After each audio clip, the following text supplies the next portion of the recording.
하루를 살아가는 아침 묵상 1월 14일 오늘의 본문은 여호수아 9장 16절에서 27절입니다. 어제 말씀에 이어서 기브온 주민에 대한 이야기를 나누고 있습니다. 22절에서 27절 말씀을 읽어보겠습니다. 여호수아가 그들을 불러다가 말하여 이르되 너희가 우리 가운데 거주하면서 어찌하여 심히 먼 곳에서 왔다고 하여 우리를 속였느냐. 그러므로 너희가 저주를 받나니 너희가 대를 이어 종이 되어 다 내 하나님의 집을 위하여 나무를 패며 물을 깃는 자가 되리라 하니 그들이 여호수아에게 대답하여 이르되 당신의 하나님 여호와께서 그의 종 모세에게 명령하사 이 땅을 다 당신들에게 주고 이 땅의 모든 주민을 당신들 앞에서 멸하라 하신 것이 당신의 종들에게 분명히 들리므로 당신들로 말미암아 우리의 목숨을 잃을까 심히 두려워하여 이같이 하였나이다. 보소서, 이제 우리가 당신의 손에 있으니 당신의 의향이 좋고 옳은 대로 우리에게 행하소서 한지라.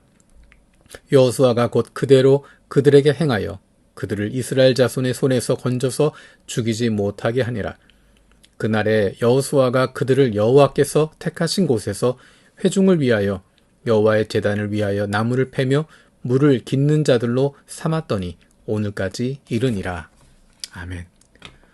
어제 살펴보았던 것처럼 기브온 주민들은 여호수아와 이스라엘 사람들을 속입니다. 그리고 그들이 평화 조약을 맺습니다. 그래서 그들이 살아남게 됩니다. 진멸의 대상이었는데 그들이 구원받게 된 것, 살아남게 된 것 무엇 때문이었을까? 그들의 거짓말로 인해서 성공해서 얻은 것이었을까요? 아니면 거짓말에 속아서 조약을 맺은 이스라엘 때문이었을까요? 아닙니다. 하나님께서 받아주신 것이었습니다.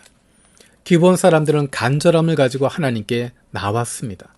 하나님의 자비하심을 구하며 이스라엘 앞에 나왔습니다.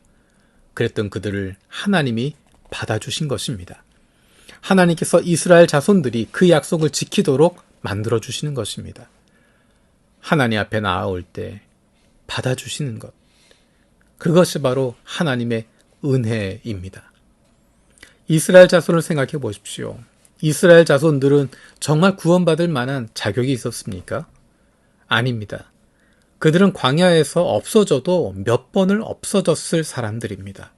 그럼에도 불구하고 그들이 지금 남아있는 것, 진멸되지 않은 것, 오히려 하나님께서 약속하신 가나안 땅에 들어오게 된 것, 그것은 하나님의 은혜로 된 것입니다. 저와 여러분들이 그렇지 않습니까? 우리는 하나님 앞에서 얼마나 큰 죄인들이었습니까? 그런데 그런 우리가 이렇게 구원을 받고 하나님의 백성이 되고 하나님의 자녀가 되었다고 하는 것, 이것이 얼마나 놀라운 하나님의 은혜입니까? 이 은혜를 잊어버리게 되면 우리는 다른 사람들을 손가락질하게 됩니다. 이 은혜를 생각하지 않으면 우리는 우리 자신을 교만하게 생각하게 됩니다. 처음부터 거룩했던 것처럼, 처음부터 하나님의 백성이었던 것처럼, 하나님의 자녀의 자격을 갖추고 있었던 것처럼 착각하게 됩니다.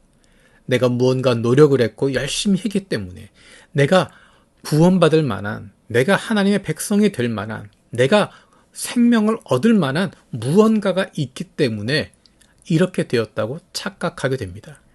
그래서 자꾸만 다른 사람들에게 손가락질하게 되고, 다른 사람들을 평가하게 되고, 자꾸만 다른 사람들 위에 서려고 합니다. 기브온 주민들을 바라보면서 어쩌면 이스라엘 백성들에게 있어야 할 것은 우리도 이렇게 죽을 수밖에 없는 사람들인데 구원받았다라는 것입니다. 어쩌면 기브온 사람들은 이스라엘 사람들보다 더 간절함을 가지고 있었을지 모릅니다.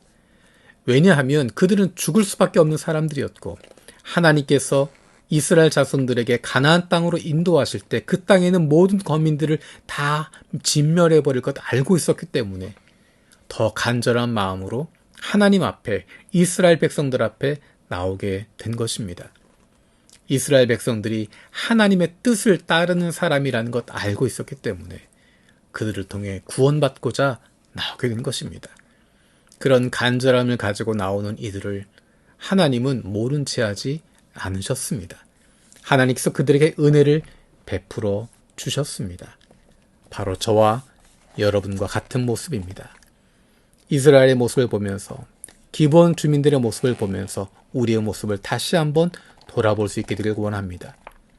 다른 사람들을 정죄하고 판단하고 비판하는 것이 아니라 우리에게 베풀어 주신 하나님의 은혜를 다시 한번 기억하고 우리를 구원해 주신, 우리를 자녀 삼아 주신 그 주님께 감사할 수 있는 2025년이 되기를 원합니다. 살아계신 아버지 하나님, 이스라엘의 모습과 기브온 주민들의 모습을 보면서 우리의 모습을 돌아봅니다. 이스라엘이 구원받게 된 것, 그들의 능력이나 탁월함, 그들의 신앙, 그것 때문이 아니라 전적인 하나님의 은혜였음을 다시 한번 기억합니다. 진멸되었어야 할 기브온 주민들이 살아남게 된 것, 그들의 속임수와 노력 때문이 아니라 이스라엘의 어리석음 때문이 아니라 하나님의 전적인 은혜였음을 기억합니다. 우리가 하나님의 자녀가 되고 하나님의 백성이 된 것, 우리의 자격이 아니라, 우리의 노력이 아니라, 우리의 희생과 헌신 때문이 아니라 하나님의 전적인 은혜 때문임을 다시 한번 기억하게 하여 주옵소서. 하나님의 은혜를 기억하고 그로 말미암아 우리 주변에 있는 사람들에게도 너그러울 수 있는 저희들 되게 하여 주옵소서. 2025년 1년 동안 하나님의 은혜를 기억하고 그 은혜에 감사하며 다른 이들에게 넉넉할 수 있는 저희들 되게 하여 주옵소서. 감사드리고 예수님의 이름으로 기도드립니다. 아멘.